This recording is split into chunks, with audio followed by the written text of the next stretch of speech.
And the question I went to number 2 was, what is the purpose of my life? And so I started to look, I started to ask, I started to consider, what is the purpose of my life? How does my life operate?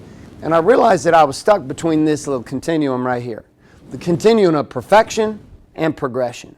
Perfection and progression. Let's talk about the first one.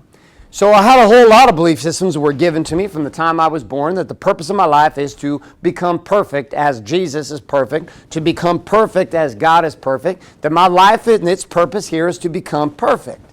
And that I would search out salvation, and inside of that salvation I would find my liberation, and inside of that I would find somehow this perfection. And so I tried that on for 15 years. I hustled and grinded every single day with this fucking checklist of trying to hit it perfect, living the perfection way. Here's what you have to do in order to get back to the good place. I'm going to do this, I'm going to do this, I'm going to do this, I'm going to do this, I'm going to do this. Now, I'm a little bit of a psychotic fool, which means when I try on something new, I actually go all the way in. So when I tried on Buddhism, I didn't like kind of go in. I literally denounced everything else in my life, and I went all in on Buddhism. When I went all in on Hinduism, I was at the temple every week. When I went all in with these considerations, I went all in. So when I was Catholic, Mormon, I was all in. When I was born again Christian, I was all in.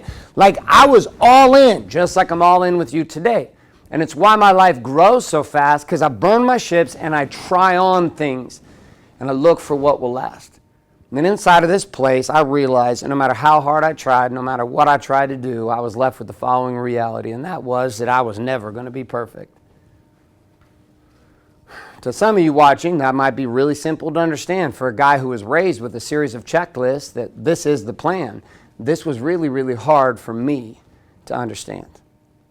And most of my days were spent in self-crucifixion, plagued with guilt and shame about all the shit I wasn't doing, about the perfection that I could never accomplish. Perfection is like a horizon. I live here in Laguna Beach, California. Our office is in Dana Point, California. And I can tell you right now, the beauty about the ocean is no matter how much I paddle out in my kayaks, no matter how much I paddle out my stand-up paddle boards or wave runners or boats, there is a point at the horizon. I could see it from here, but once I arrive to that place, it no longer appears. The horizon is gone. It's literally gone, and it leaves me in a place of saying, okay, well, where did the horizon go? Well, it moved, and now the show was over there. And no matter how much I traveled, no matter how hard I went, that horizon would continue to go. And so then one day I considered something. There was a phrase, a simple phrase a friend of mine asked me. He said, Garrett, I'm going to have you consider the possibility. You'll hear me say it all the time now because it's one of the most powerful phrases I've ever heard of to allow a person opportunity to see something from a different place. See, I also knew something being raised Christian, which was this. Was it inside the Bible? It said the following. It said that by their fruit you shall know them. And I was like, okay, I can deal with this. By their results, you can know if the life they're living is working. And I stopped listening to what people were saying, and I knew in my life that no matter how much I tried to pretend like my shit was perfect, the reality was my life was not perfect. The reality was I had a lot of questions. The reality was I had a lot of confusions. The reality was I had a lot of guilt, a lot of shame that was completely constructing my game. And inside of that place of perfection, I simply asked the following. My friend asked me this: what if the purpose of your life wasn't perfection? What if it was progression?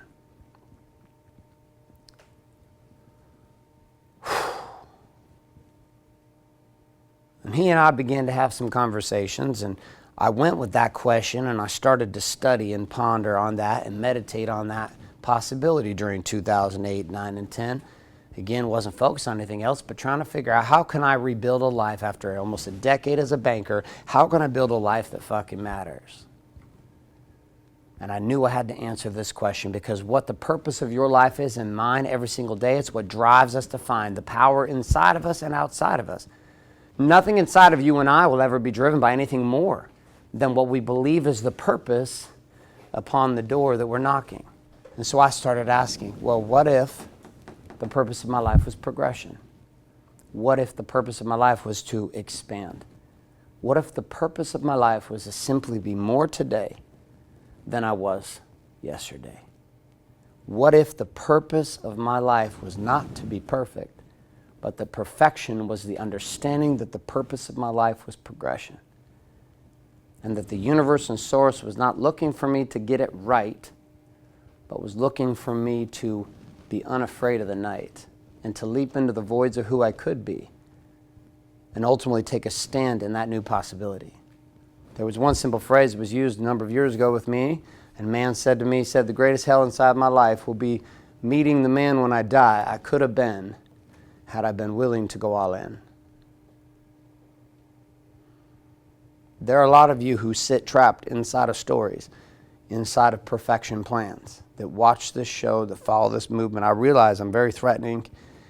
I realize that a lot of what I say is hard to hear. I'm not asking you to follow me. I'm not some fucking guru. This is not a cult. I am not telling you to believe me. I'm introducing principles here. Principles of possibility. Principles that might help you see. This is why we ultimately built the Warrior Book.